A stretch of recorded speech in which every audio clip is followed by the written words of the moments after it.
जानवरों को भी हमने कभी जो है इन रीति-रिवाज परंपराओं पर चलते हुए नहीं देखा है।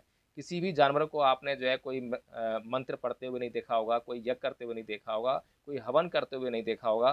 किसी भी जानवर ने कभी कोई कर्मकांड नहीं किया है, लेकिन वो अपनी पूरी ज़िंदगी जो है निर्वाह तरीके से जीते हैं जब तक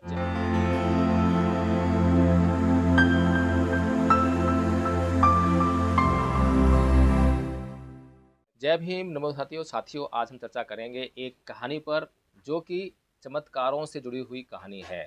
यह देश चमत्कारों का देश है। हालांकि चमत्कार इस देश में कभी होते नहीं हैं, लेकिन इस देश के अधिकांश लोग जो चमत्कारों में विश्वास करने वाले लोग हैं, और इन्हीं चमत्कारों में विश्वास करने के कारण वे नाना प्रकार से धोखे और चालबाजी का शिकार होते हैं। उनका शोषण होता है, हर तरह का शोषण उनका होता है। आर्थिक शोषण, शारीरिक शोषण, सामाजिक शोषण, हर तरह का शोषण उन्हें झेलना पड़ता है। लेकिन ये इस देश का दुर्भाग्य है, इस देश के लोगों का दुर्भाग्य है कि तमाम तरह से स्पष्ट करने के बाद भी, साबित करने के बाद भी, प्रमाणित किए जाने के बाद भी, खुलासा होने के बाद भी इस देश के अधिकांश लोग उन्हीं चमत्कारों में विश्वास करने के लिए तैयार रहते हैं। पता नहीं क्या बात है, समझने का फिर से प्रयास करेंगे। लेकिन ये कहानी है महमूद गजनवी की, जो कि गजनी से भारत के ऊपर आक्रमण करने के लिए चला था, जिसका उद्देश्य था सोमनाथ मंदिर को लूटना। गुजरात के राजा को इसकी सूचना उसके गुप्तचरों द्वारा पहले ही मिल गई थी कि महमूद गजनवी गजनी से चल पड़ा है भारत को लूटने के लिए, सोमनाथ मंदिर को लूटने के लिए। लेकिन राजा ने कोई युद्ध की तैयारी करने के बजाय अपने पुरोहितों को बुलाया और पुरोहितों से पूछा कि क्या करना चाहिए। पुरोहितों ने कहा कि राज्य में जितना भी धन संपदा है उसको इकट्ठा कीजिए, दूध दही वगैरह इकट्ठा कीजिए, घी इकट्ठा कीजिए, हम जो है हवन करेंगे, यज्ञ करेंगे और महामृत्युंजय जाप करेंगे, जिससे कि महमूद गजनबी रास्ते में ही अंधा हो जाएगा और वो गुजरात तक कभी नहीं पहुंच पाएगा। लेकिन वह महामृत्युंजय का जाप जो है चलता रहा, मंत्र पढ़ते रहे, हवन चलते रहे, यज्ञ होते रहे, तमाम धन संपदा जो है बर्बाद की जाती रही।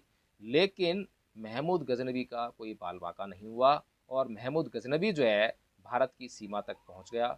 जैसे ही भारत की सीमा के भीतर वह दाखिल हुआ तो गुजरात का राजा था, उसने उस समय भी युद्ध की तैयारी करने के बजाय कायरतापूर्ण परिचय दिया और रात को चुपके से अपना राज्य छोड़कर भाग गया।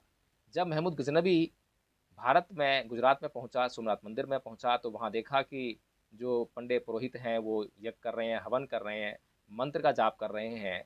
और उन्होंने जो है देखा कि सोमनाथ मंदिर जो है अथाह धन संपदा से भरा पड़ा है।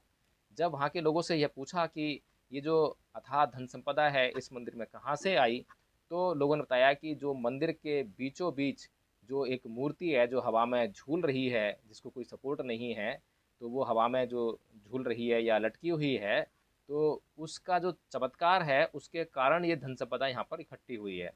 तो साथियों, महमूद गजनबी जो है, क्योंकि वो जो है इन चमत्कारों में विश्वास नहीं करता था, लेकिन वह इस बात की जांच करने के लिए कि इनकी बातों में कितनी सच्चाई है, उसने जो है वहाँ पर जो गुम्बद वगैरह लगे थे, पिलर लगे थे, उनको तुड़वाया। और जैसे ही जो चारों ओर जो चुंबक लगा हुआ था जिसके कारण वह मूर्ति हवा में लटकी हुई थी, वो चुंबक जैसे ही नीचे गिरा तो वो मूर्ति भी नीचे गिर गई। और जो पंडा पुरोहितों की जो चालबाजी थी, जो चमत्कारों की बकवास धारणाएं थीं, वो जो है उस मूर्ति के साथ ज़मीन में धराशायी हो गई।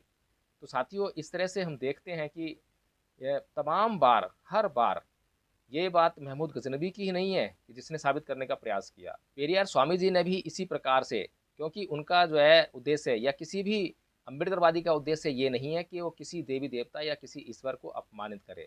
लेकिन जब कोई व्यक्ति ये कहता है कि उसके देवी देवताओं या ईश्वर, जो उनकी मूर्ति उन्होंने बनाई है, उसके अंदर चमत्कार है, शक्ति है, सामर्थ्य है, तो उसकी परीक्षा लेने के लिए यह सब करना ही पड़ता है, जांच तो करनी ही पड़ती है। इसीलिए पेरिया रामा स्वामी जी ने लगातार पूरे दिन सुबह से लेकर शाम तक जो मूर्तियां बनवाई, अब मूर्तियां किसकी थी, फिर किसी की भावना ना आहा तो इसके लिए मैं नाम नहीं ले रहा हूँ, खाली ये बताता हूँ कि वो हिंदू देवी देवताओं की मूर्तियां थी, ईश्वर की मूर्तियां थी। उनमें जो है लगातार सुबह से लेकर शाम तक चप्पलें मारते रहे और शाम को बड़ी जनसभा में यह घोषणा की, यह बताया लोगों को, लोगों की आंखें खोलने के लिए कि देखिए सुबह से लेकर शाम हो गई है, मैं सुबह से लेकर शाम तक जो है मैं जूते चप्पल मार रहा हूँ, मेरे हाथ दर्द कर गए हैं, लेकिन इन मूर्तियों ने उफ तक नहीं की। तो हमें ये समझना चाहिए, जानना चाहिए कि जब ये मूर्तियाँ अपनी रक्षा नहीं कर सकती हैं तो ये हमारी रक्षा कैसे करेंगी। तो साथियों, ये कुछ तरीके हैं जो कि हम यदि कोई हमें कोई व्यक्ति बात कहता है, तो उस बात को हमें मानना चाहिए या नहीं मानना चाहिए, ये हमें जो मनुष्य होने का जो हमें प्रमाण तो देना ही चाहिए, क्योंकि हमने मनुष्य के रूप में जन्म लिया है और मनुष्य ही एकमात्र विवेकशील प्राणी है, जिसके पास विवेक है, बुद्धि है। लेकिन यदि मनुष्य इस विवेक और इस बुद्धि का इस्तेमाल ही ना करे, तो फिर उसका जो है कल्याण करना बड़ा मुश्किल है।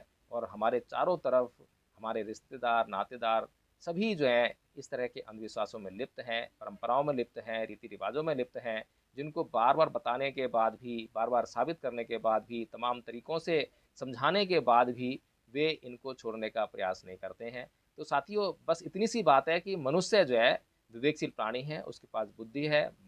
तो इस बुद्धि का जो है उसे परिचय देना चाहिए, उसे बताना चाहिए कि हाँ, मैं मनुष्य हूँ, मैं जानवर नहीं हूँ।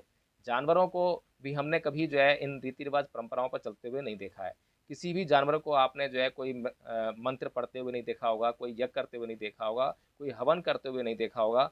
किसी भी जानवर ने कभी कोई कर्मकांड नहीं किया है, लेकिन वो अपनी पूरी ज़िंदगी जो है निर्वाह तरीके से जीते हैं, जब तक कि कोई आपदा उनके ऊपर ना आ जाए। जब कोई आपदा आती है तो उस आपदा से बचाने के लिए कोई ईश्वर नहीं आता, उन्हें पता होता है, इसलिए तब वे किसी भी ईश्वर की स्तुति नहीं करते हैं, कोई मंत्र जाप नहीं करते हैं।